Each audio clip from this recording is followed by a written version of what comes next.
Baharampur Murshidabad Bhagirathi cooperative milk producer union limited কর্মচারী union এবং মুর্শিদাবাদ জেলা দুগ্ধ উৎপাদন সমবায় ইউনিয়নের যৌথ আহ্বানে বৃহস্পতিবার সমাবেশের আয়োজন করা হলো বহরমপুরে।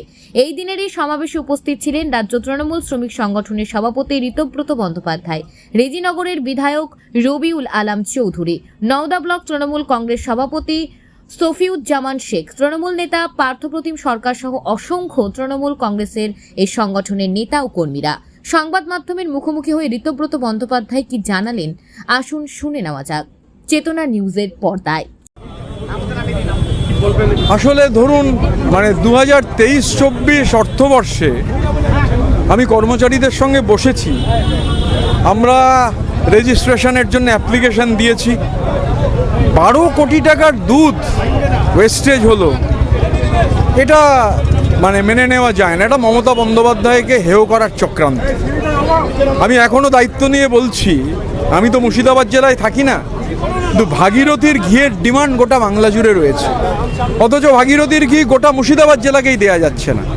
এক শ্রেণীর আধিকারিক, দেখুন তিনি কি রাজনীতি করবেন আমার তা নিয়ে কোনো বক্তব্য নেই। সিপিএম করুন, কংগ্রেস করুন, বিজেপি করুন, কিন্তু বাইরে করুন, ভেতরে এটা করা যাবে না। যে কারণে আমরা দুটো ইউনিয়ন, আমরা এই ইউনিয়নগুলো এক্সপেক্ট করছি কাগজপত্র সব এ মাসের শেষে পেয়ে যাব, এবং আমরা এই ইউনিয়ন ফর্মাল কমিটি বানিয়ে, এবং আমি অপূর্ব সরকারকে এই জন্য ধন্যবাদ জানাবো। অপূর্ব সরকার এটা নিয়ে লেগেছিলেন যে ইউনিয়ন গঠন করতেই হবে, এবং আমি তারপর স্টাডি করে আমাদের শ্রমিক কর্মচারীরা যা দিয়েছেন যে গোটা দেশের 1 নম্বর মিল্ক প্রডিউসার হওয়ার ক্ষেত্রে, বৃদ্ধির ক্ষেত্রে কোনো রিসোর্সের অভাব নেই। 4.5-5 লাখ লোক জড়িত। সুতরাং এখানে যদি কেউ মনে করে থাকেন যে এই সাবাতোজ করবেন আর পার পেয়ে যাবেন, সেটা হবে না। আমরা ইউনিয়ন গঠন করব, অসংখ্য স্কিম রয়েছে। আজকেও আমার সঙ্গে স্বপন দেবনাথের কথা হয়েছে মাননীয় মন্ত্রীর, আরও কি স্কিম ডেভেলপ করা যায়। আমরা ইউনিয়ন গঠন করে সেক্টরে সেক্টরে, ব্লকে ব্লকে এই সমবায়ের সঙ্গে যারা যুক্ত তাদের নিয়ে মিটিং করব। আমরা তাতে এই কাজ করে সাফল্য পেয়েছি। এবার আমাদের টার্গেট আগামী 6 মাসের মধ্যে ভাগীরথীকে কেন্দ্র করে ভাগীরথী দুগ্ধ সমবায়ে এই কাজটা করা। মুর্শিদাবাদ জেলার দুধ সেক্টরে আমরা এই কাজটা করব। এক সময় মুর্শিদাবাদের ভাগীরথী দুধ শেষ কথা ছিল, এখন বিভিন্ন কোম্পানি ঢুকে যাচ্ছে, দিয়ে বাজার করছে, অথচ ভাগীরথী দুধ টপ হচ্ছে। আমরা আজকে এটা চ্যালেঞ্জ নিচ্ছি, এই সমাবেশ চ্যালেঞ্জ নেওয়ার সমাবেশ।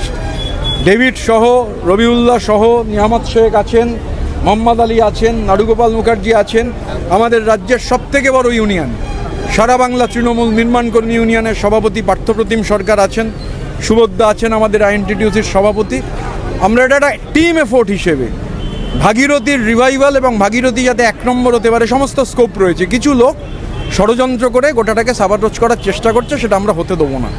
সেই কারণেই এই ইউনিয়ন গঠনের প্রক্রিয়া শুরু হয়েছে।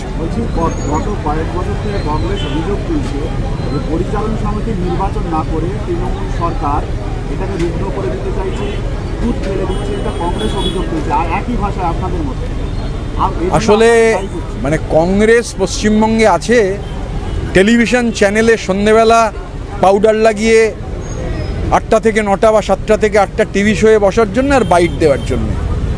কংগ্রেসের কোনো প্রাসঙ্গিকতা নেই আমাদের রাজ্যের মাটিতে। মুশকিল হচ্ছে কি, কংগ্রেস বা সিপিএম এরা ভুলে যায় যে সন্ধ্যেবেলা টিভির প্রাইম টাইমে বা সকালবেলার খবরের কাগজের নিউজ প্রিন্টে ভোটের রেজাল্ট বেরোয় না। ভোটের রেজাল্ট বেরোয় ইলেকট্রনিক ভোট যন্ত্রে, আবার বেরোবে রেকর্ড ভোটে। আবার ডেভিড সরকাররা, রবিউল্লাহরা, নিয়ামত শেখরা, মোহাম্মদ আলীরা সবাই আবার যাবেন রেকর্ড ভোটে। তো আসলে বাস্তবের মাটিতে পা রেখে কথা বললে সুবিধা হয়। আমরা যে কারণে আমাদের গোটাটাই মমতা বন্দ্যোপাধ্যায় হচ্ছেন আমাদের সর্বময় নেত্রী, অভিষেক বন্দ্যোপাধ্যায় আমাদের নেতা। আমি আপনাদের বলছি, যখন কংগ্রেস এত কথা বলছে, কংগ্রেসের আইএনটিইউসি তো বিরাট ইউনিয়ন, দেশজোড়া ইউনিয়ন। আমাদের রাজ্যের কোনো অসংগঠিত ক্ষেত্রে ইউনিয়ন নেই কেন? এই যে আমি একটু আগে যে কথা বললাম, ট্রেড ইউনিয়নের অধিকার বিজেপি কেড়ে নিতে চাইছে। সিপিএমের গভর্নমেন্টও সই করে দিয়েছে, কংগ্রেসের গভর্নমেন্টও সই করে দিয়েছে। সই যদি কেউ না করে থাকেন, বিরোধিতা যদি কেউ করে থাকেন, নাম তার মমতা বন্দ্যোপাধ্যায়। তো রাজ্যের মানুষ জানেন, রাজ্যের মানুষের অবিরাম যাত্রার চির সংঘর্ষে 2026-এ মমতা বন্দ্যোপাধ্যায়ের 4র্থবার মুখ্যমন্ত্রী হওয়া সময়ের অপেক্ষা। কোয়েশ্চেন হচ্ছে মার্জিন, কত সিট নিয়ে তিনি মুখ্যমন্ত্রী হবেন সেটা হচ্ছে প্রশ্ন। সেই অফিসাররা চক্রান্ত করছে, সাপোর্টিং করছে, তাদের বিরুদ্ধে গভর্নমেন্ট ব্যবস্থা নিচ্ছে না। আমরা ইউনিয়নটা তো সেই জন্যই গঠন করছি। এই ইউনিয়ন গঠন করার পর আমরা ফর্মাল ডেপুটেশন দেবো। আমরা অ্যানিম্যাল হাজবেন্ডারির, আমি স্বপনদার সঙ্গে আজকেও কথা হয়েছে, স্বপনদা নিজে আসবেন যেদিন আমরা ইউনিয়ন হচ্ছে ঘোষণা করব পাবলিকলি, এবং আমরা মাননীয় মুখ্যমন্ত্রীকে সেই অফিসারদের নাম লিখে কমপ্লেন করব।